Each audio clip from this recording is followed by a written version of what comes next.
একটু খারাপই লাগে, একটু পরে আমার এটা শুয়ে যাবে।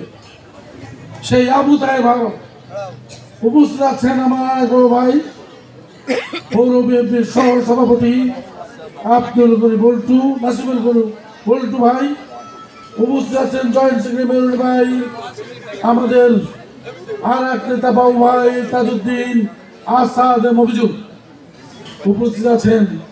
এই গ্রামের আপনাদের অনেক পাশের মানুষ, আমি আর বেশি বর্ণনা দিতে চাই না। রেজা ভাই, খোকন ভাই, আব্দুল সামাদ ভাই, আহাদ ভাই, আমার শাহাবুদ্দিন ভাই, আমাদের হবি ভাই সহ অনেক নেতা উপস্থিত। সবার নাম বলতে গেলে অনেক সময় যাবে, এত আপনাদের ধৈর্যচ্যুতি ঘটে যাবে। উপস্থিত সকল নেতৃবৃন্দ, উপস্থিত ভাই বোনেরা, মারা, আসসালামু আলাইকুম। দেখুন, আজকে যে ভোটের কারণে আপনাদের দ্বারে উপস্থিত হয়েছি, এটা ঠিক নয়। আমরা বিগত দিনেও আপনাদের পাশে দাঁড়ানোর চেষ্টা করেছি। আমি 18 সালে নমিনেশন পেয়েছি, একদিনই মাত্র আপনাদেরকে নিয়ে একটা নির্বাচনী মিছিল করেছিলাম। পুলিশ দাপিয়ে মিছিল থামিয়ে দিল। আমি একজন প্রার্থী, বলতে পারে না এখানে থামেন, বক্তব্য সংক্ষিপ্ত করেন, তা না হলে সবাইকে আমাদেরকে গ্রেপ্তার করতে বাধ্য করবেন। ওই কামাল বদমাইশ মামলা হয়েছে, এবং সেই কামাল ওসি কামাল, ওর কপালে দুঃখ আছে, ওর কপালে বহু দুঃখ আছে। এত নিচে আমি নামতে চাই না, ও তো পিপিলি, ওর কারণে আমার দুঃখ কোথায় জানেন? সেদিন বন্ধ করেছিল কামাল এবং আমাদের সবার নামে মামলা দিয়েছে।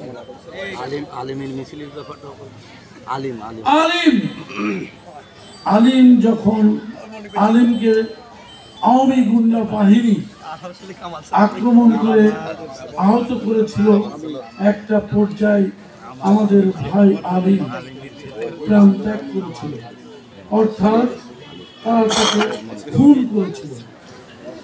সেই লাশের জানাজা পড়ার জন্য সেই লাশ নিয়ে আমরা মিছিল করব, প্রতিবাদ করব, এটা জেনে মসজিদের ভিতরে যখন আমরা গেলাম, ওই বদমাইশ পোলাটা ছোকরা পুলিশ অফিসার আমাকে একটু ঠেলা দিয়ে আমার পাশে দাঁড়িয়ে পড়লো। কালো একটা ছোরকা দেখে মনে হয় ছাত্রলীগের একটা পান্ডা। আমি আল্লাহর কসম বলছি, আমি মনে করি না যে পুলিশ অফিসার। ও আমাকে শরীরে যখন আমি মনে হলো যে বেনাপোল মসজিদে নামাজ পড়ছি, অথচ ছাত্রলীগ পান্ডারা আমাকে কি এত সাহস। আমি তখন আমার নাম ঘোষণা করব, আমি কিছু বলতে চাই। ও যে বলতে গেছে, ওর আমাদের আলিমের ভাই বা কেউ আত্মীয়, ওদের কি হাত যখন উঁচু করছে, তখন ওর এখান থেকে ওই পিস্তলের এটা বেরিয়ে পড়ছে। তখন আমি বুঝলাম ওই বেয়াদবটা একটা পুলিশ অফিসার। আমাদেরকে নামাজ পড়তে দেয় নাই, জানাজা পড়তে দেয় নাই, কথা বলতে দেয় নাই। এই কারণেই আমরা আপনাদেরকে নিয়ে একটা শান্তিপূর্ণ সমাবেশে কথা বলবো, এই সুযোগ পাই নাই, আজকে পেয়েছি। আর ওই কেক করবে না ভাই, জামাত ইসলাম করে। ওরা এই শব্দটা, এটা হচ্ছে জামাত ইসলাম, বলবে না। এই একজন বলতে নো, আমাদের যে রহমান শিখেছে হয় হাততালি দিবেন নাই মুহুর্মু স্লোগান দিবেন, মনে কিছু করবেন না। দেন তো একটা হাততালি দেন, আরো তো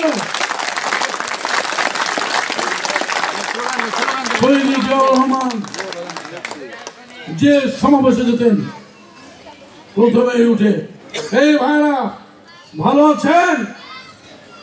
তো সবাই বলতো ন্যাচারালি হ্যাঁ আমরা ভালো আছি, তালি দেন।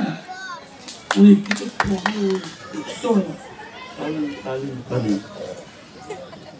অর্থাৎ উনি টোটাল জনসভাকে একটা আনন্দ, একটা উল্লাসের মধ্যে নিয়ে যেতেন।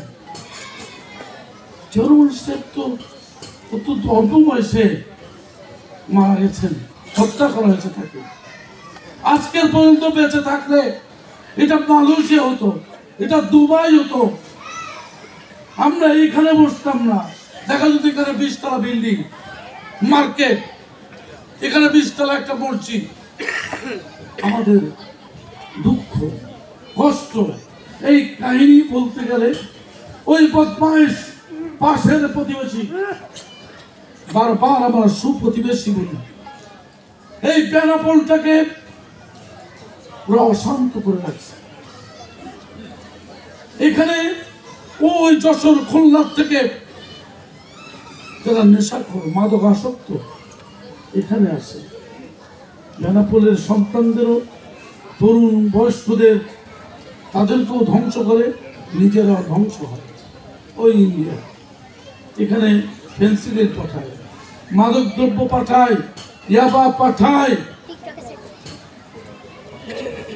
আমরা যখন পাট পাঠাই, ব্যাটারি এক্সপোর্ট করি, তখন ওদের ওই গুদামে রেখে নষ্ট করে আর নেবে না। এই ইন্ডিয়া ওই পাট এটাও আস্তে আস্তে বন্ধ করে দিয়েছে। মানে ওদের কাছ থেকে শুধু কেন, অথবা অবৈধ পথে নেশাদ্রব্য আসুক, তরুণরা ধ্বংস হয়ে যায়। আর তাদের দর্শক ছিল ওই ফ্যাসিস্ট আওয়ামী লীগ। ফ্যাসিস্ট আওয়ামী লীগ শুধু ইলেকশন প্রক্রিয়া ধ্বংস করে নাই, ভোট ধ্বংস করে নাই, ওই ফ্যাসিস্ট শুধু এদেশের দখল করে, সব জোর করে, সাদাবাজি করে তারা নিয়ে যায় নাই, আমাদের মানুষদের নৈতিক অধঃপতন ঘটিয়েছে। আমাদের কালচারাল যে ঐতিহ্য সেটাকে ধ্বংস করে দিয়েছে।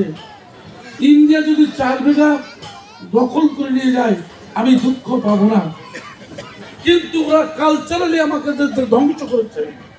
ওই যে রাতের বেলা নীল ছবি, লাল ছবি, আর ওই যে আমাদের কালচার ধ্বংস করে দিয়ে এই যে বোম্বে ফিল্মের অশ্লীল ছবি, আমাদের তরুণ রিক্সাওয়ালা সারাদিন কামাই করছে, কিন্তু ওই যে আপনার টিভিতে নীল ছবি দেখা যায়।